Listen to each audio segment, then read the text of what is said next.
This is a special edition of KTSM 9 News Small Town Spotlight. KTSM 9 News live on location. We're on the road again as our summer series Small Town Spotlight rolls on to Old Mesilla, New Mexico this week. All made possible by the fine folks over at Charlie Clark Nissan, and we have a fantastic show planned for you today. Thank you for joining us for this special edition of KTSM 9 News at 5 Small Town Spotlight. I'm Andy Morgan. And I'm Natasha Paloma. And as you can see, we're here in Old Mesilla, as you mentioned, and we are right outside of the placita. You can see it over our shoulder. And we're going to be talking about so much. We're going to be talking about its history. What I love, last week we were talking to our operations manager, Ozzy Carrillo, and he said, you can be standing anywhere here in Old Mesilla and there's going to be history staring right at you, anywhere you stand. So we're going to be learning about its history, also its food. Your face just lights up when you talk about the Double Eagles. Yes. Jalapeno bacon wrapped. Jalapenos. I believe they're stuffed with some cream cheese. And what the best part about those is you never get in between. It's either a super hot batch or a little bit more on the mild side. Never know. In between. But they're absolutely delicious always. And speaking of Double Eagle, we're also going to be telling you a little spooky story. It's a very historic building, historic restaurant, so there's a little ghost story there too. Yeah, and can you believe it? This is our 12th installment of our Small Town Spotlight series. We're ending the near the summer, but temperatures still feel very summer-like. Thankfully, our production team has us in a patio with some fans rolling, or else, you know, we would be sweating so much right now. But it is hot out here. And for anyone wondering, we're actually at on the patio here at Don Felix, and we're going to be talking a little bit more about that. But I want to dive into some of the history because, as you mentioned, Natasha, I mean, you just look on every corner here in Old Mesilla, and there is a little bit of history to it. Yeah, that's right. And I was telling you that you can stand anywhere, and there are so many different diverse boutiques. Just standing here, you can see a clothing store, a tea company. You can find some of that beautiful Native American turquoise jewelry. And just to give you a little history, Mesilla translates to Little Tableland, and it's the best known and most visited historical community here in southern New Mexico. It's one of my absolute favorite spots, just in my own personal time to frequent. I know they have a farmer's market usually on the weekends, so there's just absolutely so much. And that history, we can sit there and go on and on and on all day. And keep going, but here's at least a little tidbit. Mesilla was founded in 1848. Mexico lost a third of its territory, and the United States took it. So you had this growing issue of massing of people without enough agricultural land. The Treaty of Guadalupe Hidalgo happened, the lines were redrawn, and Ramon Ortiz, who is a priest, he was responsible for the movement of people to the new frontera on the Mexican side, and responsible for moving people who were in the new United States back to Mexico if they desired. So we have this really interesting mix of people's history, everything that just led to a real enrichment of the area. I think a lot of us are spoiled because we experience this and we don't recognize how fortunate we are. And you know, we have the ditches and the water coming through the ditches in the spring. You know, we have the different church activities. We have the different fiestas. There's a lot of things that are just tied in with family and history and religion and community that continue to reverberate in Mesilla.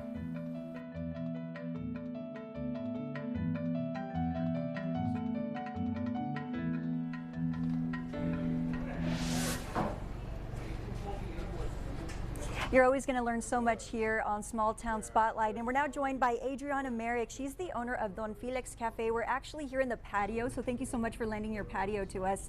But tell us a little bit about the patio here. I know you said that it's one of the only restaurants with a patio along the square. Yes, so we're very strict in our ordinances, and we like to keep the history and make sure we're keeping that safe. So I'm actually the only patio on the square that is available for dining in.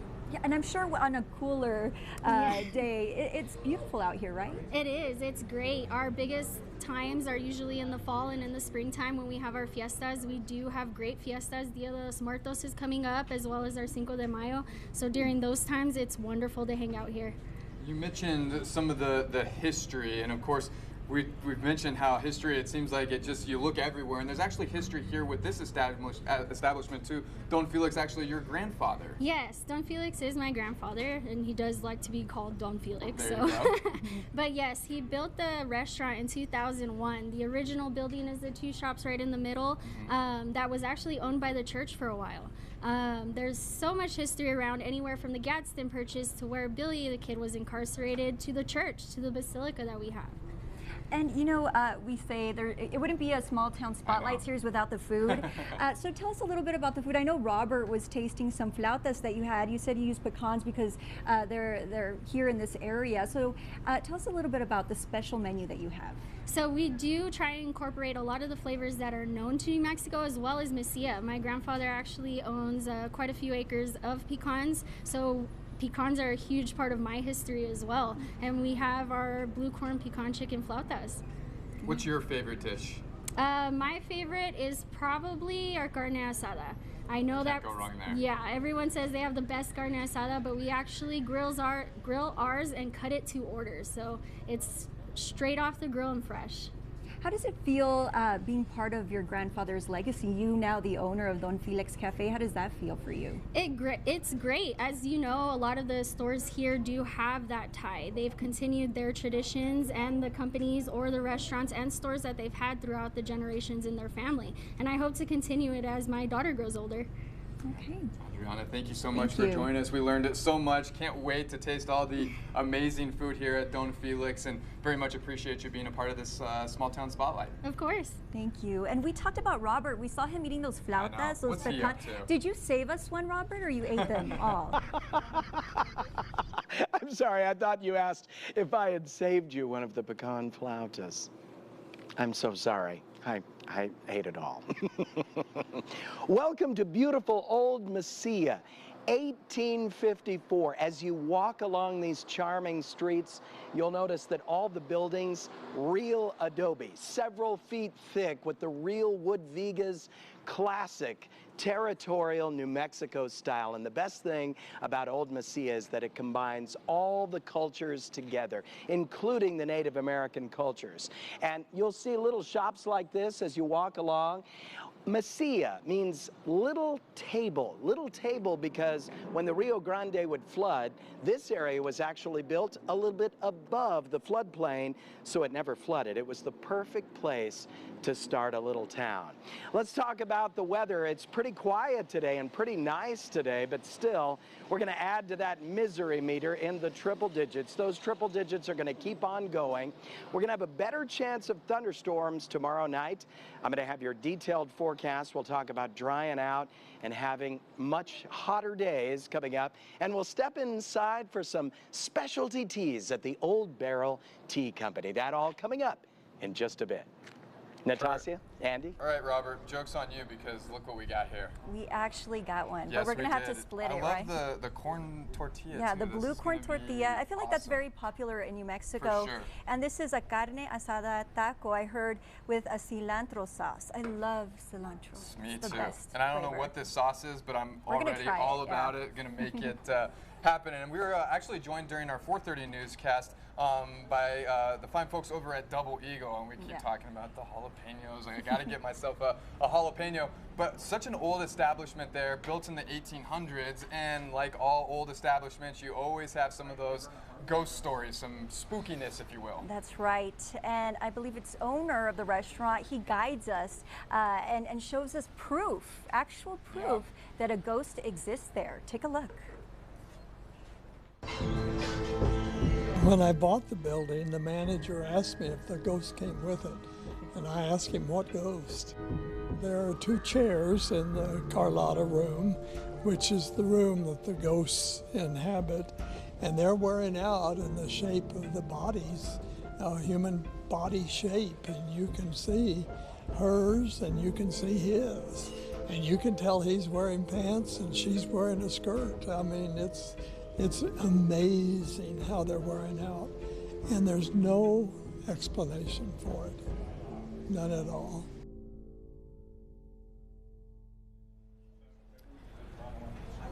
All All right, Natasha, what do you think? Those chairs did look like someone had sat in them, right? Something's going on there. It's pretty interesting. We also had something very similar out in Socorro, but always makes for fun time, especially we were talking about Dia de los Muertos and kind of that spooky season, Halloween coming up. Something to keep in mind maybe if you plan on going out and visiting Old Mesilla. That's right, and a little bit later in the newscast, we're going to have a special treat for you.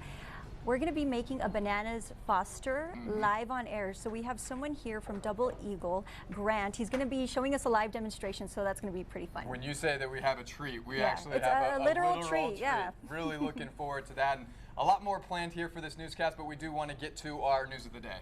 Let's go ahead and send it over to Skylar Soto. Skylar. Andy, Natasha, thanks so much. A woman is dead after she went over a curve at an overpass in south central El Paso and crashed her car. According to the El Paso Police Department, the woman was driving at a high rate of speed on North Piedras Tuesday night when she was unable to make a curve at the overpass, and the vehicle went over the overpass, landing in a dirt lot at the intersection of Duranzo and Piedras. The woman died from her injuries that were sustained during the collision, and her age and identity have not been released by police. And in developing news, 4 people were injured in a 2-vehicle crash in West El Paso just after midnight today. The accident happened on South Desert and Red Road. The El Paso Fire Department responded to the scene where 4 people were taken to the hospital. 1 suffered severe injuries and 3 others suffered minor injuries. Texas DPS say the driver of a Dodge truck was fleeing DPS when he ran a red light, crashing into the driver of a Honda Accord. 2 migrants were taken to the hospital, and the driver of the truck is now facing charges associated with a smuggling attempt. Now that was a look at your top stories. Don't go anywhere. More Small Town Spotlight is coming up after the break.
Avoid collisions, construction, and obstructions daily with KTSM Real-Time Traffic.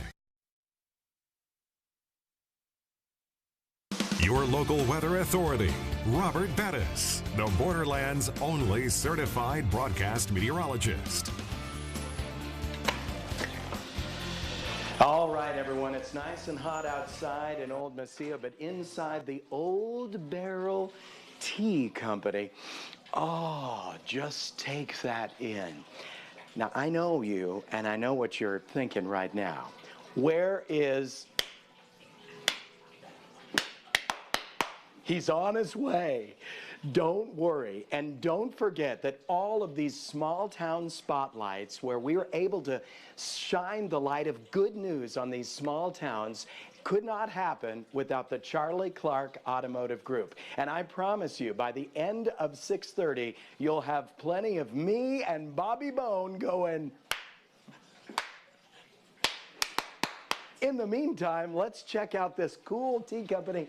Oh, she's making some custom teas as we speak. Why don't we talk weather and then let's taste some tea. Here's your forecast. We continue to add to our misery meter for 2023. 55 triple-digit days as of today. Of course, the old record, 62 days set back in 1994. We're approaching that record rapidly. 31 days at 105 degrees or hotter and 3 days at 110 or hotter. Here comes your exclusive 9-hour forecast for Thursday. Pretty quiet tonight. Only the slightest chance of pinpoint showers, but tomorrow we'll have a good chance of the return of isolated evening thunderstorms. High temperature 102 degrees. Highs so far today, 97 Alamogordo, 98 Deming, 103 Juarez, and 100 Van Horn. A look at the satellite radar composite. We're more stable today, a little less moisture. We're seeing thunder showers in New Mexico, and we'll keep the slightest chance of a little pinpoint shower in the borderland before clearing skies tonight. Your allergy forecast, 7.2 tomorrow, 8 the following day. Your high temperatures for Thursday, 98 Alamogordo, 97 Deming, 102 for Juarez tonight, 72 in Las Cruces with a few clouds and a slight chance of pinpoint area showers. 99 the high temperature tomorrow with a muggy feel and isolated evening storms. 76 low temperature at the airport tonight with clearing skies, and then 102 our high tomorrow with evening thunderstorms. Only KTSM gives you 9 full days of weather. Slightly cooler on Friday with a high temperature of 100. We'll have a chance of evening storms through the weekend as well as high temperatures climb. 104 on Sunday, 105 and dry Monday. Very hot Tuesday and Wednesday with highs of 107. Talking all that heat has made me so hungry. Now here at the Old Barrel Tea Company, Sydney is ready with some gourmet honey, local honey? Our local honey. We have some sage and Mesilla mesquite. Does this mean that I could have a little taste? Yes, I will Okay, which is the first one that I'm So going to we're going to try, we're going to start off with a sage honey. It's super creamy. Oh, sage honey? Yes. I've never had that in my life. Melts in your mouth. Oh, that is fantastic. How about those delicious teas that you whipped up? What teas did you whip up? We have a prickly pear and a bee pollen. A prickly pear and a bee pollen. Which one is this one right here? That one is going to be the bee pollen. Black bee tea. Pollen? Bee pollen and bee positive because you just walked into the room. How's that traffic? It's great if you're in a Charlie Clark Nissan. Hey, Bobby. Hey, all right, everybody, we're out of time. I'm going to get you a gourmet tea and some delicious honey. We're going to send it back to Natasha and Andy. I knew he'd make it. Yeah. Robert, thank you very much. And Bobby in the house. He made it. We saw him running and he made it, yeah. So we tried that flauta during the commercial break, one of the best flautas I've ever had. Yeah, the combination of the chicken and pecans were just amazing, magical. So good. I'll tell you this though, Natasha, you know me, there is always room for desserts. There is, and we promised you that special treat, that demonstration we're going to get with that bananas Foster. And we have Grant here right next to us. He's preparing that for us. I see some butter, some brown sugar. He's melting that for us. And we're going to see that special flame go up in just a few minutes. Yeah, can't wait for that. Stay with us.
For more information, visit our Facebook page, David Nail Live at Speaking Rock.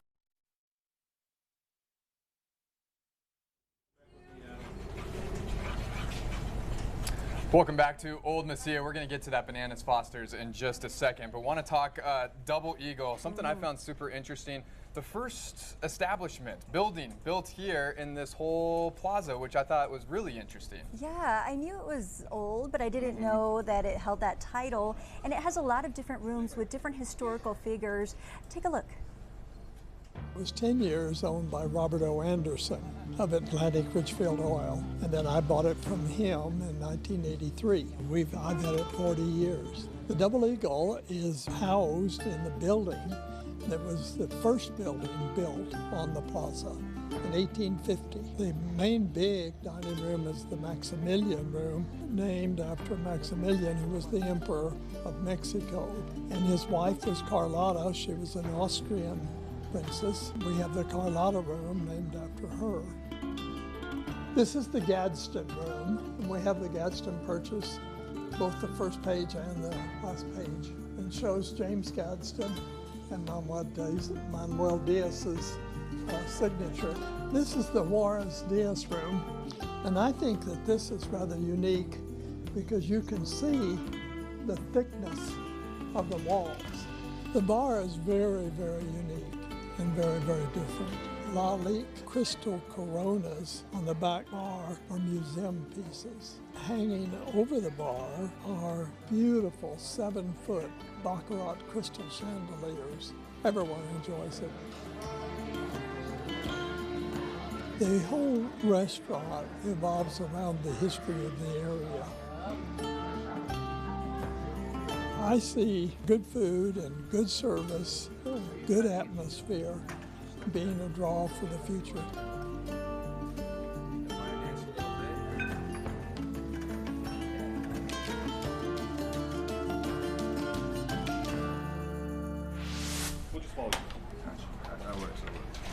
All right, you just saw him there in that story. Grant is here with us, and I'm getting hints of orange, brown sugar. What are you smelling, Robert? I'm smelling something really good cooking. Yes, whatever it is, it's delicious. I didn't have a personal chef where I was, but it's nice to be over here.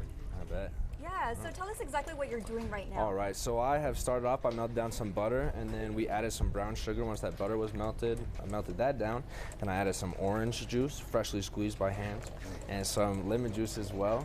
I'm just gonna finish cooking this down a little bit. We have some banana liqueur in here as well. And now we're gonna go for the good part. Throw some bananas in. Oh, yeah. We got some bananas. Can't have a bananas Foster's without the bananas. I'm gonna let these cook just for a moment. How excited do people get when you're about to put that flame up? I'm super excited, you know? It's an experience as always. Yeah. And you prepare it right in front of them, just like this. Yes, sir, of course. Oh, table side. Yes. Pecans right down the road. Pecans. You know? All right, y'all. I love that you said that it's an experience, because I'm just imagining this taking place at the dinner table after a really nice meal, a steak, or whatever you plan on getting, and then this is how you cap off the night. I don't think it gets much better than that. It really doesn't. This is the best thing you can get at Double Eagle, rather than our steaks. Our steaks are fantastic. Yes, sir. Alrighty, I'm gonna start this flambe. The green enchiladas aren't bad either. Here we go. You know, back up so you don't lose your eyebrows real quick. Okay, we're stepping back. Pour a little bit Everclear in there. And flambe. There we go. There we go. See if we get that fire dancing over. Yeah. There we go. Okay. Perfect. Alrighty, I'm gonna just stir this down the rest of the way. Yes. Turn that flame on. Look at that bubbly oh, sauce. That looks so good. And you put ice cream on it? Like you Yeah, put this so on this top is of ice cream? yeah, we top this with ice cream, which y'all get to try here in just a second. Wonderful. Thank you so Of much course. For this presentation, it was excellent. yes, looks absolutely delicious. Gonna try this later, but we do have to go to break right now. We'll see you back here at 6 o'clock. We have breaking news coming up after the break.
Saturday. Surf, sand, sun, and fun at Sunland Park Racetrack and Casino.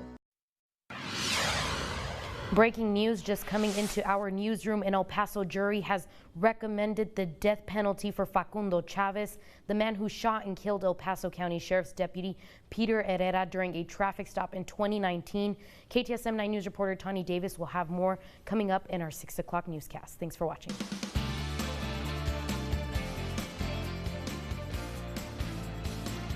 Hair, makeup, and men's grooming sponsored by